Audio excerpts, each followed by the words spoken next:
मोदी जी का स्वागत है। साथियों, युग पुरुष, भविष्य द्रष्टा, जन जन के हृदय सम्राट, विश्व के अग्रणी एवं लोकप्रिय नेता, कुशल संगठनकर्ता, हम सब के मार्गदर्शक, यशस्वी प्रधानमंत्री परम आदरणीय श्री नरेंद्र भाई मोदी जी का ब्रज की पावन धरा, महादेव की नगरी, आगरा के कोठी मीना बाजार में हृदय की गहराइयों से आगरा की जनता जनार्दन की ओर से हार्दिक स्वागत और अभिनंदन करती हूं। उनको कोटि कोटि नमन करती हूं।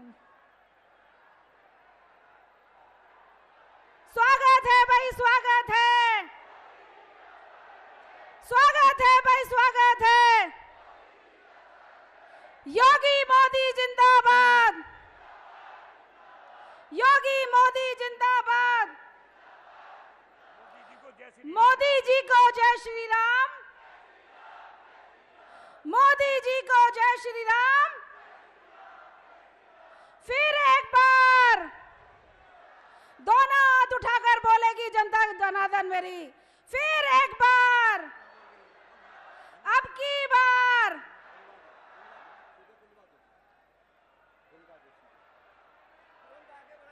अब मैं उत्तर प्रदेश के यशस्वी मुख्यमंत्री और योगी आदित्यनाथ जी से सादर आग्रह करती हूँ कि भी ओडीओपी के द्वारा माननीय प्रधानमंत्री जी का स्वागत करने की कृपा करें।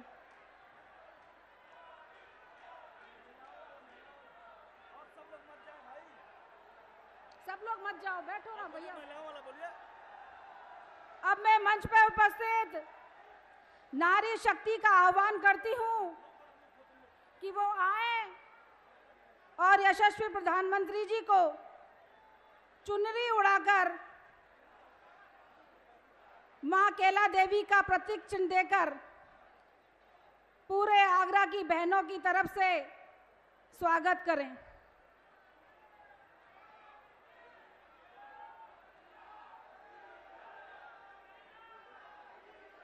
जय श्री राम, जय जय श्री राम। अब मैं आग्रह करती हूं आगरा लोकसभा के प्रत्याशी प्रोफेसर एसपी सिंह बघेल जी आए और पुष्प और स्मृति चिन्ह देकर माननीय प्रधानमंत्री जी का स्वागत करें।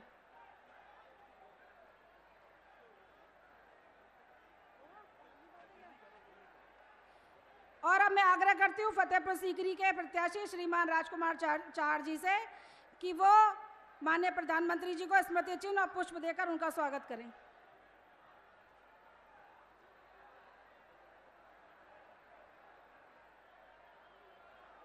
अब मैं पूरे अनुरोध और आग्रह के साथ अपने यशस्वी मुख्यमंत्री जी श्री योगी आदित्यनाथ जी से आग्रह करूंगी कि वे अपना स्वागत भाषण पर उद्बोधन देने की कृपा करें।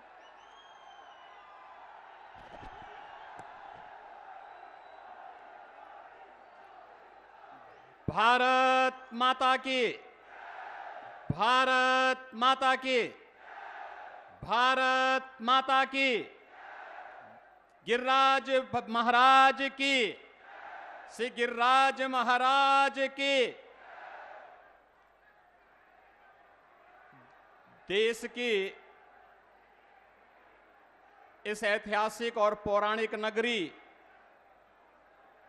आगरा में देश के यशस्वी प्रधानमंत्री और दुनिया के सबसे लोकप्रिय राजनेता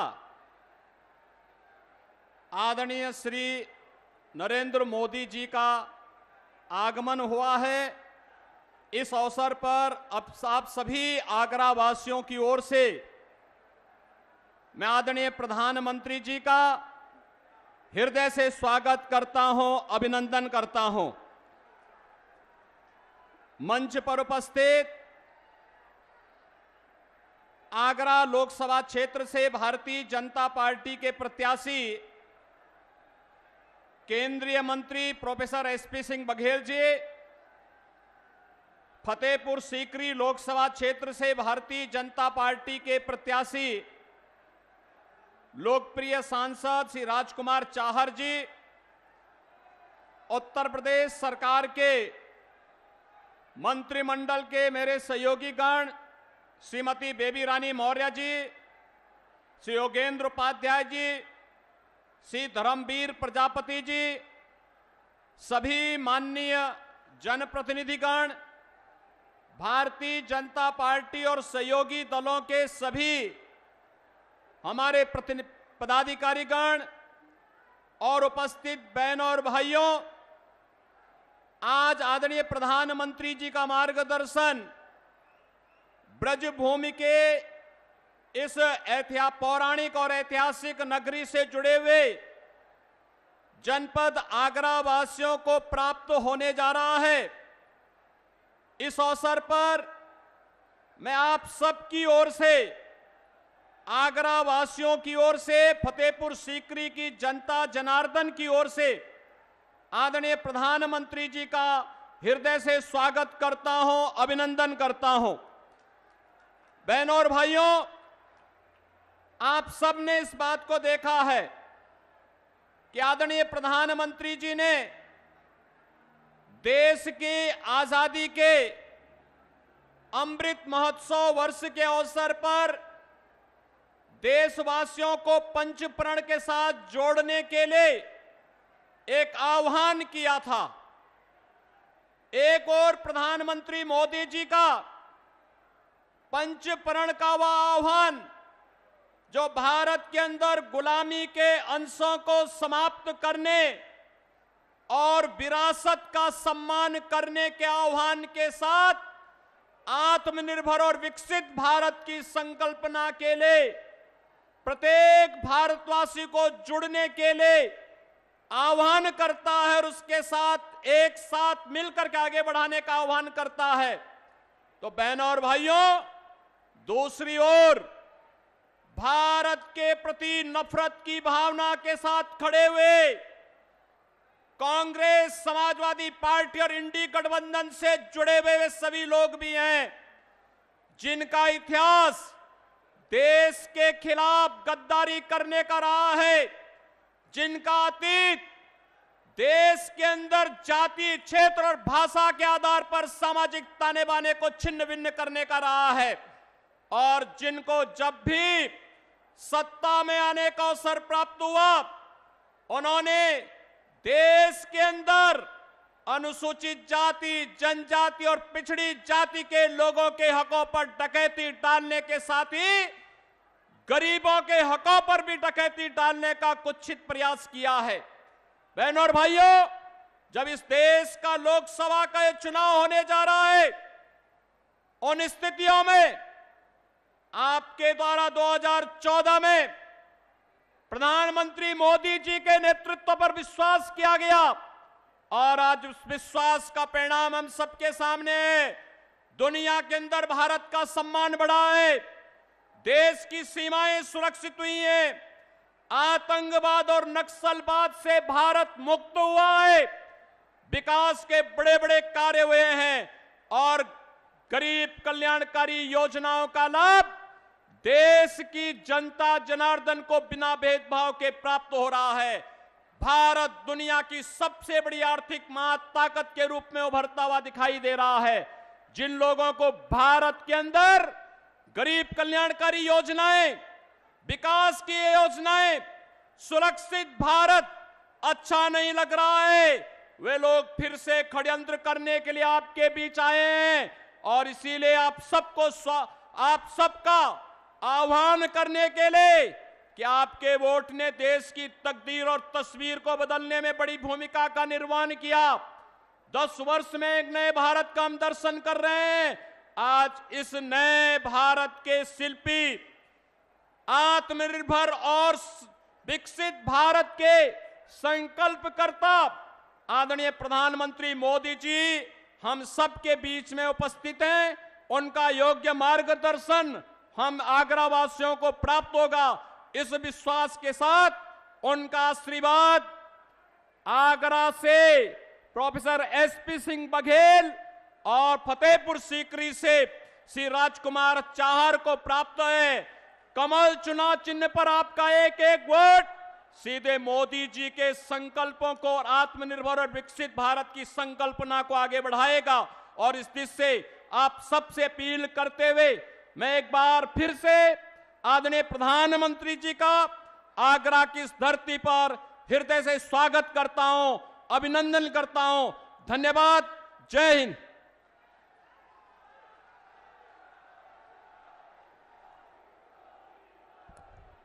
मोदी मोदी मोदी मोदी। बहुत जोश। भारत के ही नहीं, पूरे विश्व के नेता जिनको सुनने के लिए आगरा की जनता यहाँ पर एकत्रित हुई है, ऐसे परम आदरणीय श्री नरेंद्र भाई मोदी जी को उद्बोधन हेतु मैं सादर आमंत्रित करती हूँ।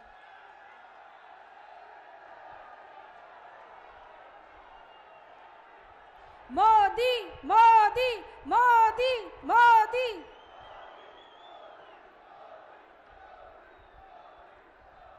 राधे राधे। भारत माता की, भारत माता की। मैं ब्रज क्षेत्र के सभी देवी देवताओं को श्रद्धा पूर्वक प्रणाम करता हूं। मैं आज आपके पास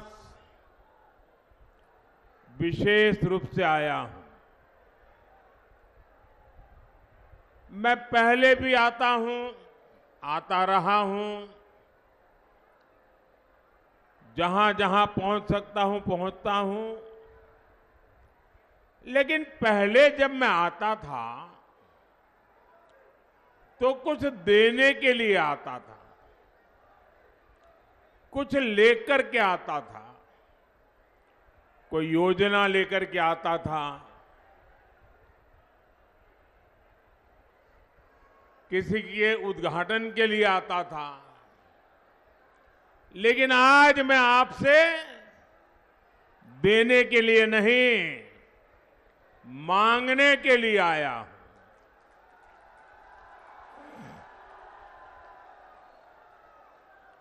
मैं आपसे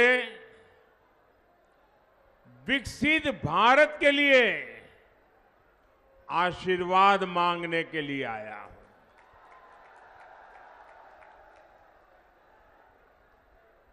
आप मुझे बताइए,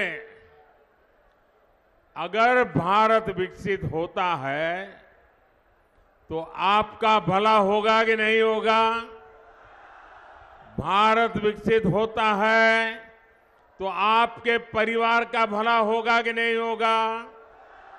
भारत विकसित होगा तो आपके बच्चों का भला होगा कि नहीं होगा?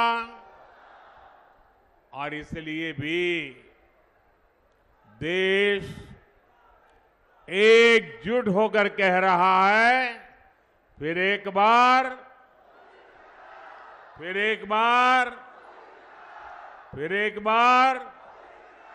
साथियों, भारत की बढ़ती हुई शक्ति कुछ ताकतों को पसंद नहीं आती है। अब जैसे यहां डिफेंस कॉरिडोर बन रहा है, ये देश की सेना के लिए आत्मनिर्भर बनने के लिए दुनिया में निर्यात के लिए घातक अस्त्र और शस्त्र बनेंगे। लेकिन दुनिया भर में जो हथियारों के दलाल हैं,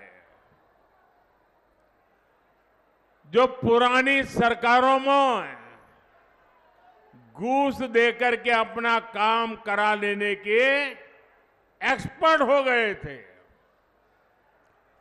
और पुरानी सरकारों में बैठे हुए लोगों को भी ये मलाई खाने को मिलती थी, उनको भी मजा आता था। ऐसे सारे लोग अब मोदी जब शस्त्रों को यहां बनाने की बात करता है, देश को आत्मनिर्भर बनाने की बात करता है, तो बौखला गए हैं, बहुत नाराज हैं। वो नहीं चाहते कि भारत की सेना आत्मनिर्भर बने, इसलिए वो मोदी के विरुद्ध एकजुट हो गए हैं। इन ताकतों को रोकने के लिए, देश के उज्जवल भविष्य के लिए, देश की सुरक्षा के लिए फिर एक बार बीजेपी एनडीए सरकार लाना बहुत आवश्यक है। भाइयों और बहनों, मोदी की गारंटी सबका साथ, सबका विकास की है, लेकिन सपा कांग्रेस के इंडी गठबंधन के लिए देश से भी पहले उनका वोट बैंक और उनके लिए उनका वोट बैंक खास है। हमारा 10 साल का ट्रैक रिकॉर्ड हो या फिर भाजपा का संकल्प पत्र, हम जोर दे रहे हैं सैचुरेशन पर। कल्याणकारी योजनाओं का लाभ सबको मिले, पूरा लाभ मिले, बिना बिचौलियों को मिले, बिना रिश्वत को मिले, और जो हकदार है उस हकदार को अवश्य मिले। ये भाजपा का सैचुरेशन मॉडल है, क्योंकि जहां सैचुरेशन होता है वहां सभी हकदार को उसका हक मिलता है। हमारा सेक्युलरिज्म भी वही है कि बिना भेदभाव के लिए जो भी योजना जिसके लिए बने, बिना धर्म जाति भेदभाव सबको मिलना चाहिए। सच्चा सामाजिक न्याय भी यही है, जब आप बिना भेदभाव, बिना अपने पराए, बिना रिश्वतखोरी सबका हक पूरा करते हैं, तो इससे बड़ा सामाजिक न्याय क्या हो सकता है। और आपने देखा होगा, फ्री राशन हो, मुफ्त इलाज हो, पक्का घर हो, टॉयलेट बनाना हो, नल से जल देना हो, ये सारे लाभ हर लाभार्थी को मिले, बिना भेदभाव को मिले, ये मोदी की गारंटी है। अच्छा, मेरा एक काम करोगे? सब लोग अगर हाथ ऊपर कर बताओगे तो मैं बताऊंगा। करोगे? पक्का करोगे? देखिए, मैं दिन रात मेहनत तो करता हूं, और यहां उत्तर प्रदेश में मेरी हर योजना को नीचे ले जाने में योगी जी भी रात दिन मेहनत करते हैं। उनकी पूरी सरकार मेहनत करती है। फिर भी जब आप गांव में जाएंगे, इलाके में जाएंगे, सोसाइटी में जाएंगे, हो सकता है दो चार लोग ऐसे मिल जाए जिनको अब तक ये योजना नहीं पहुंची है। तो मेरा एक काम करेंगे, जिनकी योजना नहीं पहुंची है उनकी सूची बनाना और उनको कहना कि मोदी जी ने आगरा में आए थे, गारंटी दी है कि जिनका बाकी रह गया है तीसरे टर्म में उसका भी पूरा हो जाएगा, ये बता देंगे।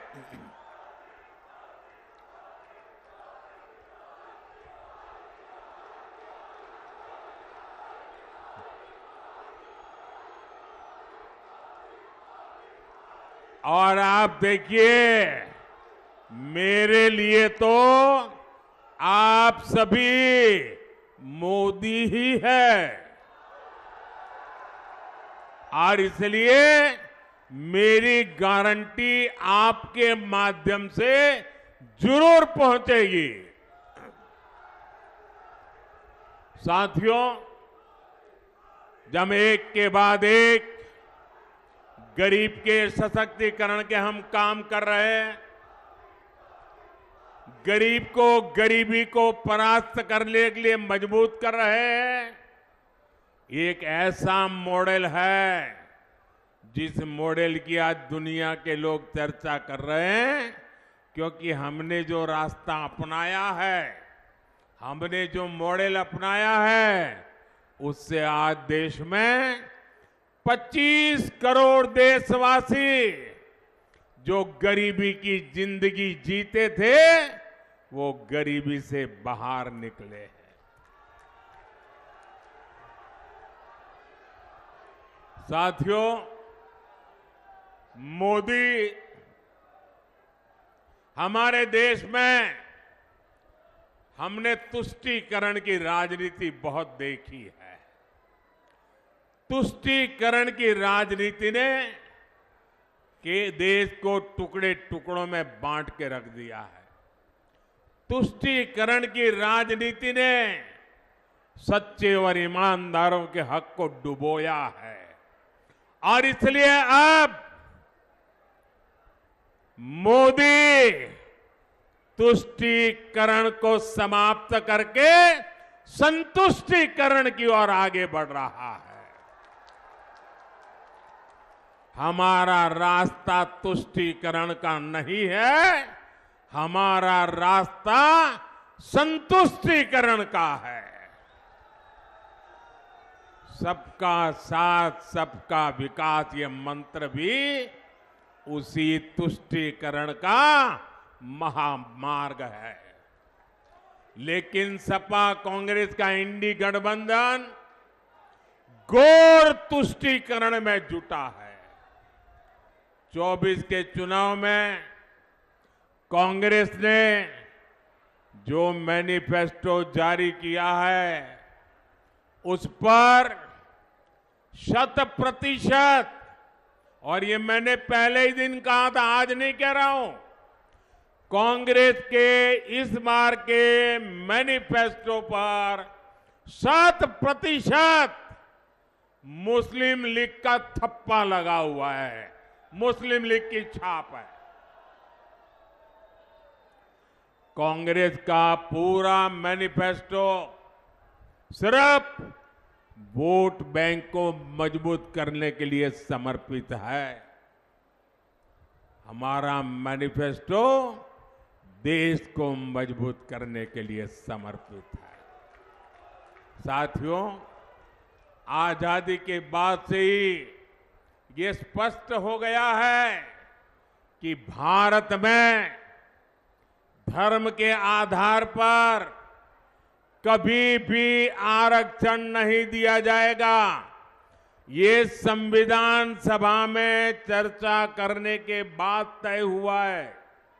संविधान सभा में जो चर्चा हुई थी, जिसको बाबा साहब आम्बेडकर ने लिखा था, बाबा साहब आम्बेडकर की इच्छा थी, यही संविधान की मूल भावना है, यही सामाजिक न्याय है कि भारत में धर्म के आधार पर भारत का संविधान आरक्षण की सहमति नहीं देता है। लेकिन कांग्रेस एक ऐसी पार्टी है जो आए दिन बाबा साहब का अपमान करती है, संविधान का अपमान करती है और सामाजिक न्याय की तो धज्जियां उड़ा देती है, लीरे लीरे उड़ा देती है। इसी कांग्रेस ने कभी कर्नाटका में, कभी आंध्र प्रदेश में, कभी अपने घोषणा पत्र में बार बार धर्म के आधार पर आरक्षण की वकालत की। देश का संविधान, देश की अदालतें कांग्रेस को ऐसा करने से बार बार मना कर चुकी है। उनकी हर बात को देश के न्यायपालिका ने ठुकरा दिया है और इसलिए अब कांग्रेस ने पिछले दरवाजे से खेल खेलना शुरू किया है। एससी, एसटी, ओबीसी के आंख में धूल झोंक करके पाप करने के रास्ते बनाने का काम किया है। अब कांग्रेस ने ठान लिया है कि वो धर्म के आधार पर रिजर्वेशन लाकर रहेगी और इसके लिए कांग्रेस ने तरीका निकाला है। जो ओबीसी का कोटा है, 27% का जो ओबीसी का कोटा है, क्योंकि मैं भी उस समाज से आता हूं इसलिए मुझे उसकी पूरी बराबर जानकारी है। ये जो 27% आरक्षण का कोटा है, अब उन्होंने तय किया है कि उसमें से कुछ चोरी कर लिया जाए। 27% में से चोरी कर लिया जाए, छीन लिया जाए, चुपचाप छीन लिया जाए और धर्म के आधार पर आरक्षण दे दिया जाए। क्या आपको ये मंजूर है? ये आप सहन कर सकते हैं? ये आप स्वीकार कर सकते हैं? देखिए कर्नाटका ने क्या किया। कर्नाटका ने, वहां की कांग्रेस की सरकार ने रातों रात कर्नाटका में जितनी भी मुस्लिम जातियां हैं, छोटी मोटी, धनी, पढ़ी लिखी, सभी जातियों को रातों रात एक कागज पे थप्पा मारकर उनको ओबीसी बना दिया, रातों रात। और उनको कह दिया कि जो 27% है ना, अब आप उसके मालिक हो, जाओ लूट लो। ओबीसी के हक पर डाका डाला है। ये डाका है कि नहीं है? ये डाका है कि नहीं है? जरा पूरी ताकत से बताइए भाई, ये डाका है कि नहीं है? जरा इधर से माताएं बहनें बताइए, डाका है कि नहीं है? कांग्रेस का इरादा यूपी में भी यही खेल खेलने का है, यही कारनामा दोहराना है। देश में जहां जहां मौका मिले ये पिछले दरवाजे से चोरी छिपी से ओबीसी का हक लूट लेना, एससी का हक लूट लेना, एसटी का लूट लेना और उनको दे देना। और इसमें उसे समाजवादी पार्टी का पूरा साथ मिल रहा है। आप याद कीजिए 2012 में उत्तर प्रदेश विधानसभा चुनाव से ठीक पहले कांग्रेस की केंद्र सरकार ने तब भी ऐसी ही कोशिश की थी। इन्होंने ओबीसी के आरक्षण का एक हिस्सा धर्म के आधार पर माइनॉरिटी को देने का फैसला किया था, लेकिन तब ये अपने इरादों में सफल नहीं हुए। यूपी के लोगों को और विशेषकर ओबीसी समुदाय को कांग्रेस और सपा का ये खतरनाक खेल, कांग्रेस और सपा का ये खतरनाक खेल, ये मेरे ओबीसी भाइयों बहनों को समझना पड़ेगा। दलितों को, वंचितों को, पिछड़ों को ये सपा कांग्रेस का खेल समझना पड़ेगा। यहां यूपी में हमारे कुर्मी, मौर्य, कुशवाहा, यादव, जाट, गुजर, राजभर, तेली, पाल ऐसी अनेक ओबीसी जातियां हैं। उनका हक है, भारत के संविधान के अनुसार हक है।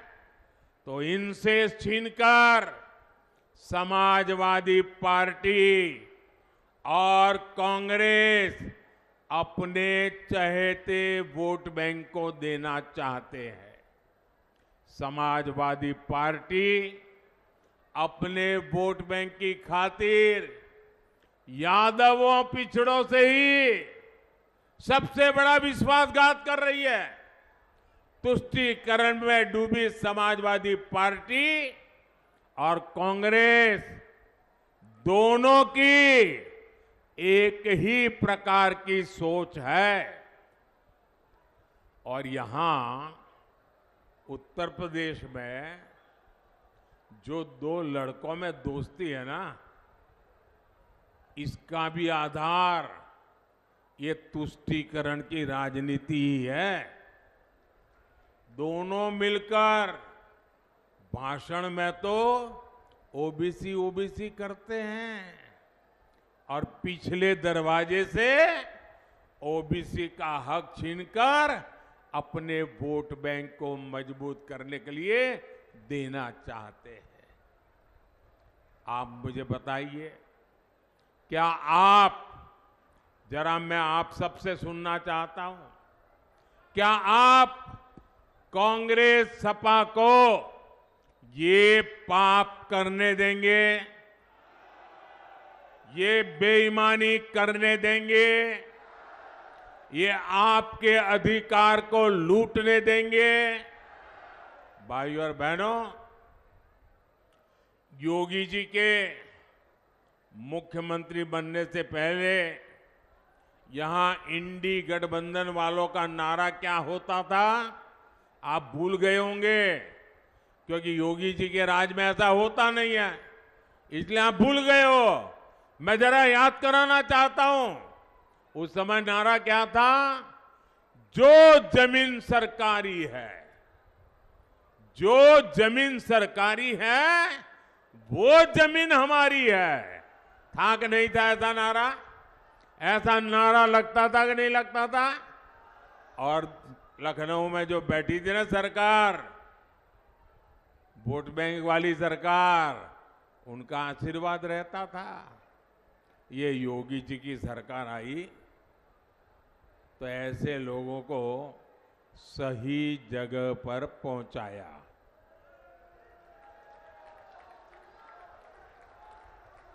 लेकिन साथियों, अब कांग्रेस और इंडी गठबंधन वालों का नया प्लान सामने आया है। और ये नया प्लान क्या है, ये याद रखेंगे आप लोग। घर घर पहुंचाएंगे नया प्लान। जरा इधर से आवाज आए, पहुंचाएंगे। पीछे से आवाज आए, पहुंचाएंगे। जो दूर दूर है वो भी जरा बताए, पहुंचाएंगे। इनका जो नया प्लान है, याद रखना, कांग्रेस की लूट, कांग्रेस की लूट जिंदगी के साथ भी, जिंदगी के बाद भी। अब बोलेंगे आप लोग, कांग्रेस की लूट जिंदगी के और कांग्रेस की लूट जिंदगी के बाद भी, जिंदगी के कांग्रेस के लोग कहते हैं,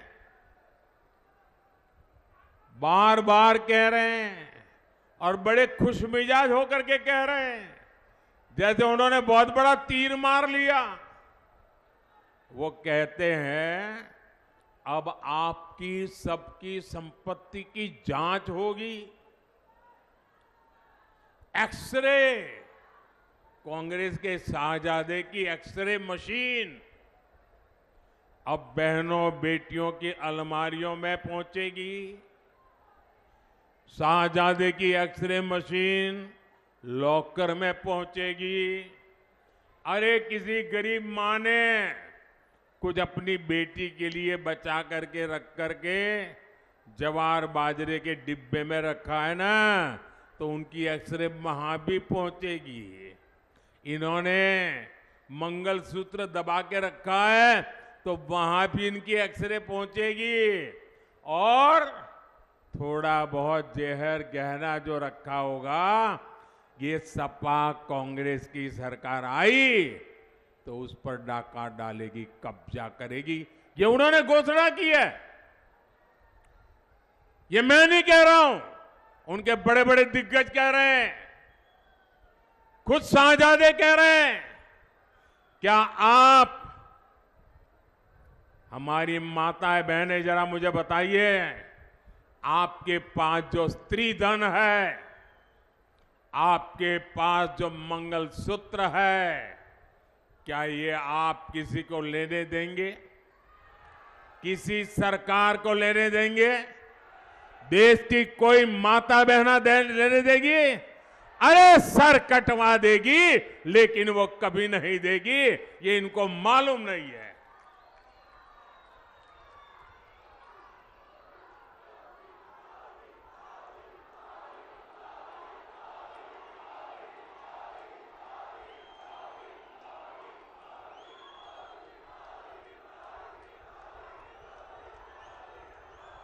साथियों, आपसे आपकी संपत्ति छीनने की कांग्रेस और इंडी गठबंधन की योजना सिर्फ इतने पर नहीं रुकती है। अब कांग्रेस सपा वाले इंडी गठबंधन का कहना है कि वो आपकी विरासत पर भी लूट करेंगे। आपकी विरासत का मतलब है, दादा दादी ने जो मेहनत करके बचा के बेटे को दिया है, आपके पिता ने मेहनत करके कुछ बचा करके आपके लिए रखा है।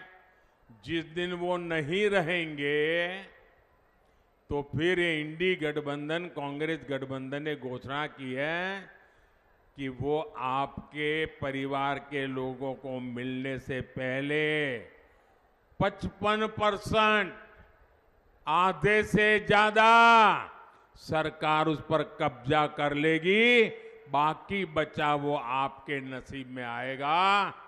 बताइए, आपके माता पिता की मेहनत को आप लूटने देंगे क्या?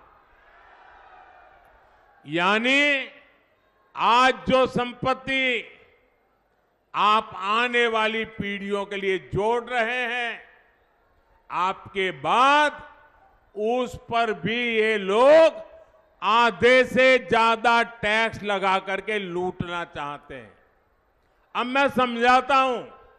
मान लीजिए आपने अपने बच्चों के लिए 4 कमरे का घर बनाया है, तो आपके बाद सिर्फ 2 कमरे आपके संतान को मिलेंगे, 2 कमरे कांग्रेस सपा की जो सरकार बनेगी वो सरकार उसको हड़प कर लेगी। मान लीजिए आपके पास 10 बीघा खेत है, तो 5 बीघा ही आपके बच्चों को मिलेगा, बाकी कांग्रेस सपा की जो सरकार है वो हड़प कर लेगी। आप अपनी संपत्ति क्या कांग्रेस सपा के भ्रष्ट पंजे के हाथ में जाने देंगे? जरा पूरी ताकत से बनाइए, मुद्दा बड़ा गंभीर बनता जा रहा है। जाने देंगे? आपको गुस्सा आ रहा है कि नहीं आ रहा है? साथियों, एससी, एसटी, ओबीसी के हक पर डाका डालने और बहनों के मंगलसूत्र पर नजर डालने से पहले जरा इंडी गठबंधन वालों, ये दीवार पर लिखा हुआ पढ़ लो और कान खोलकर सुन लो।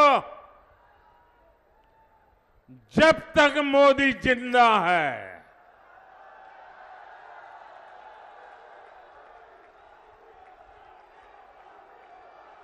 ऐसा कोई भी पाप करने से पहले आपको मोदी से निपटना पड़ेगा।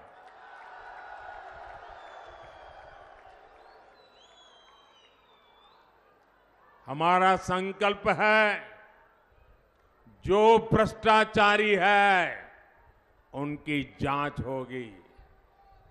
जिन्होंने गरीबों को लूटा है, वो लूट का पैसा गरीबों को वापस मिलेगा।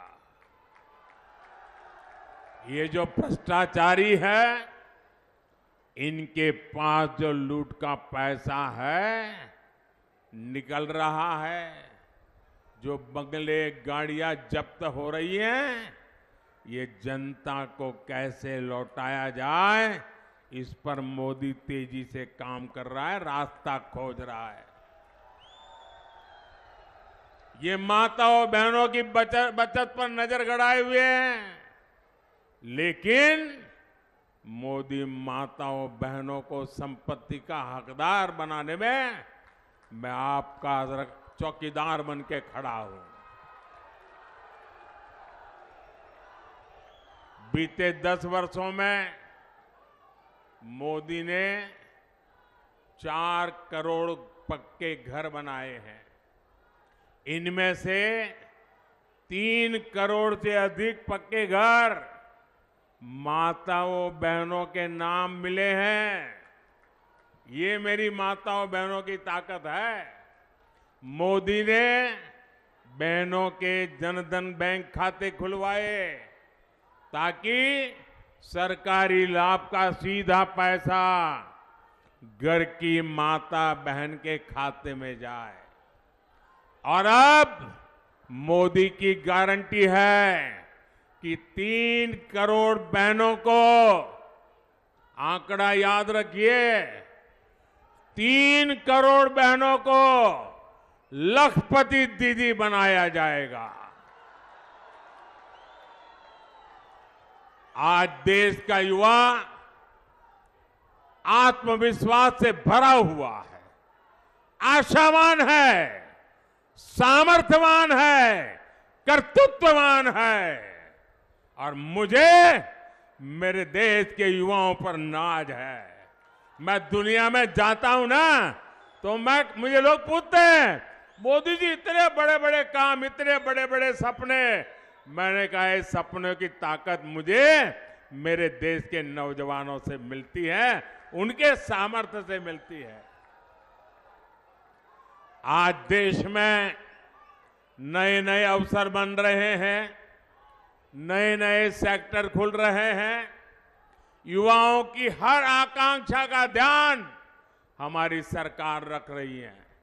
युवाओं की सहायता के लिए मुद्रा लोन है, स्किल इंडिया मिशन है, स्टैंड अप इंडिया मिशन है।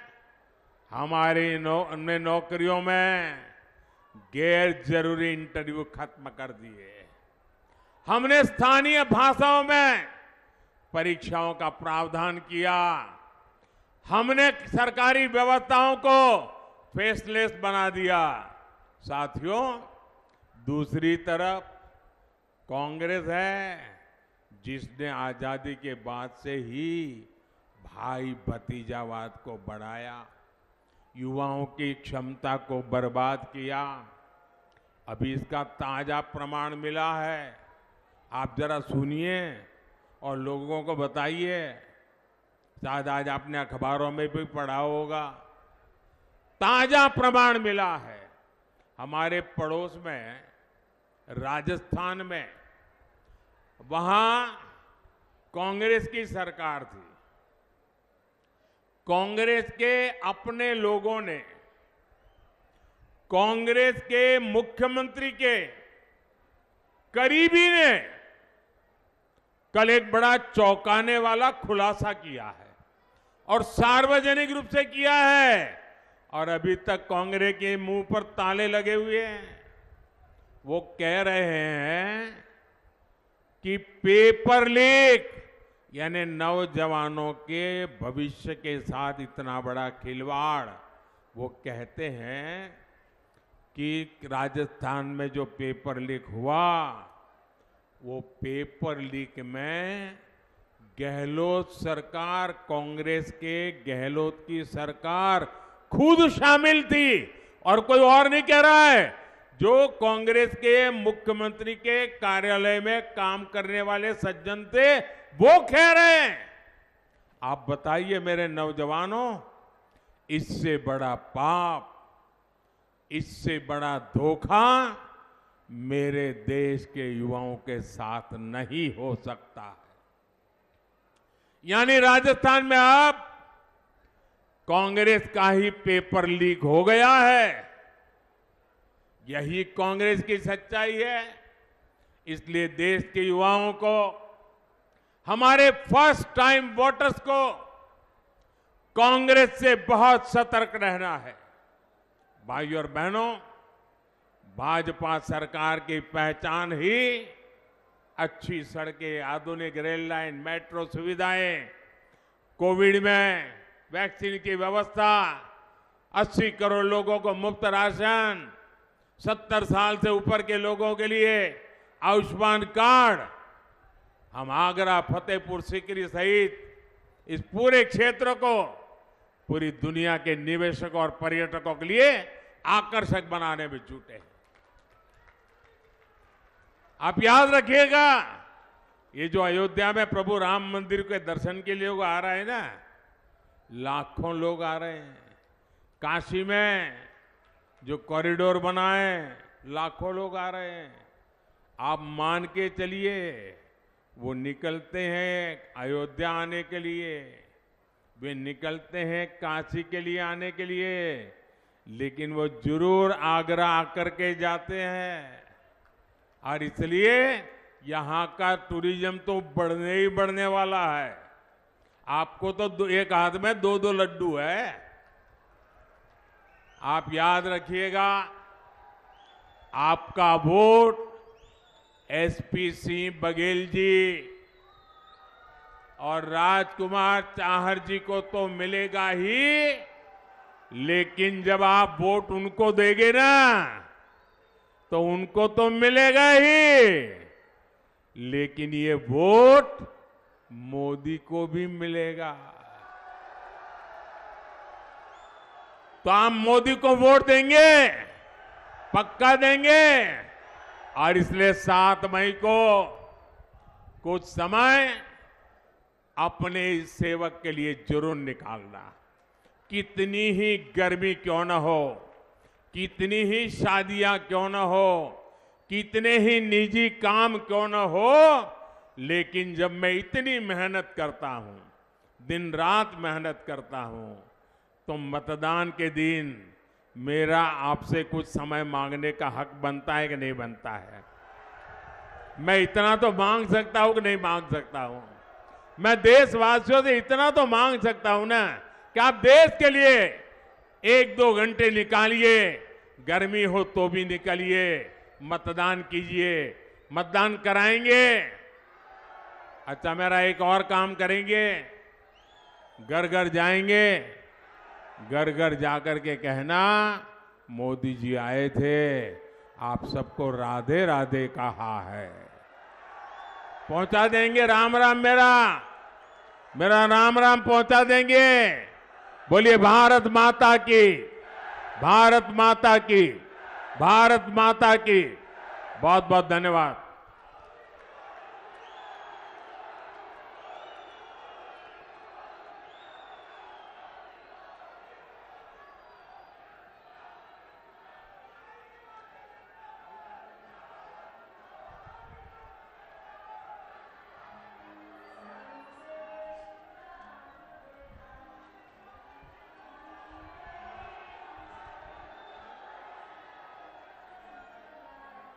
नमो ने भी अपना वादा निभाया।